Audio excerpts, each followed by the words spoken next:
Hi, Broadway World. I'm Scheel. And my name's Chris Isaacson, and we are the Upright Boys. We're here for BroadwayWorld.com at the Amundsen Theater in Los Angeles, California. For the world premiere of 9 to 5. 9 to 5, it's a way to make a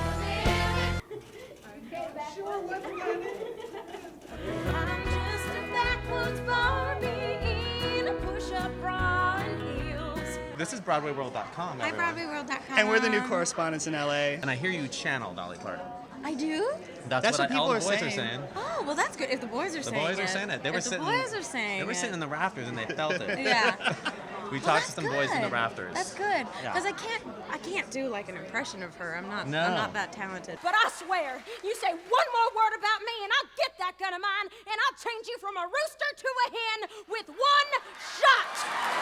Well, you're a Midwest boy. You were born in Rockford. Yeah. Raised in Rockford. Yep. And you went to school with Joe Mantello. I did. Did you sit around the cafeteria dreaming that one day you're going to create Broadway musicals? You know what? We did. And not only did we dream about it, we just assumed That it was gonna on some level it would happen. Yeah. That's And fantastic. then Joe went to Broadway, went to New York, and I came to LA and got involved in television. So we've been, talking about it for a long time, and he's been doing it. But the chance to do it together is really, really fun. Fantastic. I am not your wife or your mother or even your mistress. You look like you're having a lot of fun. I What's am going having through a your lot of head? fun. Like, tell us about that. Well, it's his fantasy sequence. It's Violet's fantasy sequence, and it's also Alice and Janney's fantasy sequence because I get to do a big number with all the boys dressed up in suits, and I'm in a great suit, and it's just one of those things that you dream about. And you never think you're going to do a big Broadway, sing and dance number with guys in tuxedos, and you're the center of the. It's crazy. It's Was crazy. Broadway on your radar? Did you ever think, I'm going to be in a Broadway musical? No, never, right? I mean, I knew I'd be on Broadway, and I have done Broadway, but to do a musical, no. And Joe Mantello called me up and said, "Will you come do this workshop of 9 to 5?" And I said, I'm not a singer. I'm not." Yeah. And he said, "I don't want a singer. I want an actress, and I think you can probably carry a tune. So let's find out." And so we did the workshop, and I had so much fun. I went, "Okay, let's do it." Great. I didn't hesitate. Use me, abuse me, you cheated and you lied. Not Broadway World, not Broadway World. Are we just gonna run in circles? We should Yeah, totally we should dance. How are you?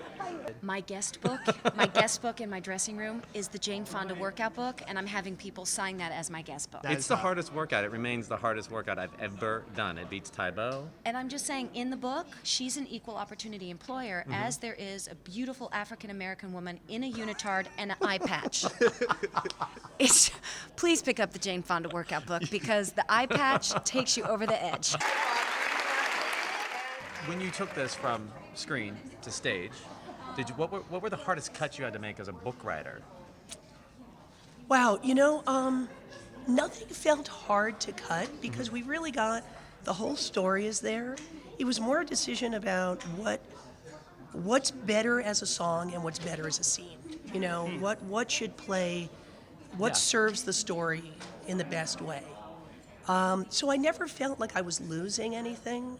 In fact, we have more, I think, in the musical than was in the movie because, first of all, we've got a little love story that wasn't in the movie, and you can go inside the characters' heads in a musical because they can sing about their fantasies and what they're thinking, and you can't do that in a movie, in most movies. So I actually feel you get to know the characters better from the musical than you did from the movie. When you first met Dolly Parton, like your relationship for years, like you've known Dolly, and she's such a figure in America, like American pop culture. Like, what is your experience working with her? Like, well, we first met when I wrote a sketch for a Cher special, and Dolly was the guest star. So I wrote a piece for Cher and Dolly. I love that. And got to know her just a little bit. And then when I read in the trades that Jane Fonda wanted to make a movie with Dolly and Lily Tomlin had given me my first writing job, which was writing for her first Broadway show.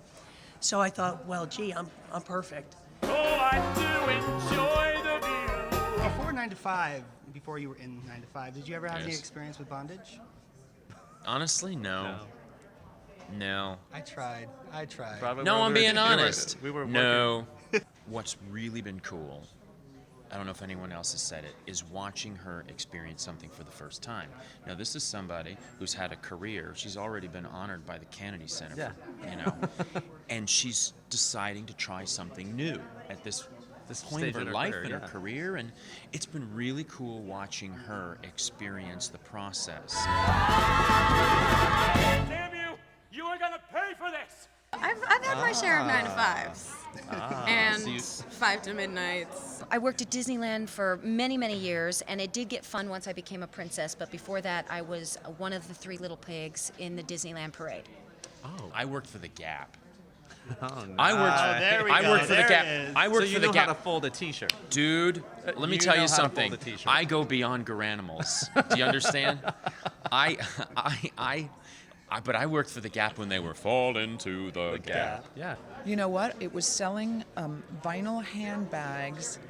They weren't all vinyl, but I just like saying vinyl handbags at the Reich's department store in Dayton, Ohio. Ooh, wow, that's very specific. And I had to wear hose. I had to wear hose every day. And I was like, really? It's like 90 degrees outside. And you have to wear the like, hose. you had to wear the hose in the department store. Oh yeah. What's your earliest Dolly Parton memory? Gosh, you know, maybe 9 to 5, the movie. I've gone back and looked at reviews from the movie, and every review said, oh my God, look at this new star who's about to be born.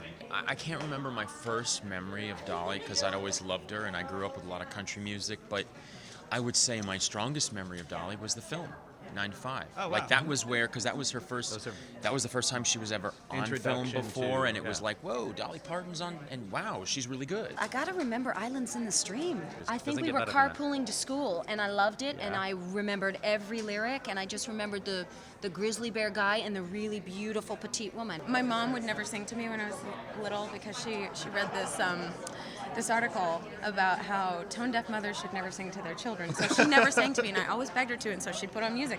So I listened to a lot of Dolly Parton because So of it. she was right. Yeah. So your mother is right. So for all the mothers out there, do not, if you're tone deaf, do not sing to your child, right? That's the thing. And That's the they will theory. grow up to be Megan Hilty. There you go. Yes. I just always was aware that there was a Dolly in the world and that she was this woman who was larger than life in every possible way. This is cool. We're gonna have you stand in the center, and want me Shane's in the gonna come center? on this side, I'm gonna flank. and we're gonna talk all together like Okay, this.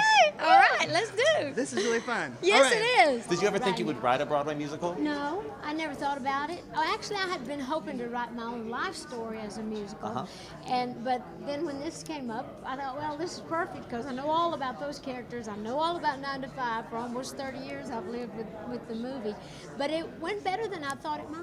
Well, we hear that Megan Hilty channels you in this thing. So what do you think about that? Well, she is precious. She is beautiful. I would wish that I looked a fraction like her.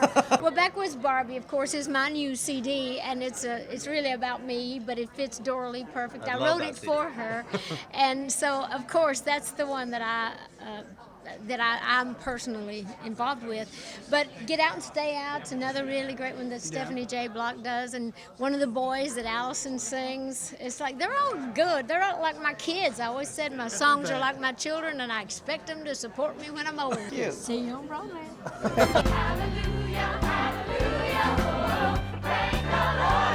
Hey, Chris, so that was fantastic. That was absolutely fantastic. We just interviewed Dolly Parton, Stephanie J. Block, Megan Hilty, and Allison Janney for the upcoming show, and the here. entire production team. They're all there. Mark Kudish, he was fantastic, wasn't He he? was fantastic. We had a good time with He Mark has Kudish. a swagger about him that I really thought was interesting. Yeah, you have a swagger about yourself right now, too. So there's going to be many more interviews with the Upright Boys for BroadwayWorld.com. We hope to see you many, many times. Yes. Thanks, Broadway World. Thank you. Bye. All right. With so the do you have host anything with the how is he gonna do that? Host That's with the my most. line. Don't even try to I'm take not gonna it. steal it. You would take host it. with the most. You would take it, Chris. You would take my line. And then I would throw you in this pond.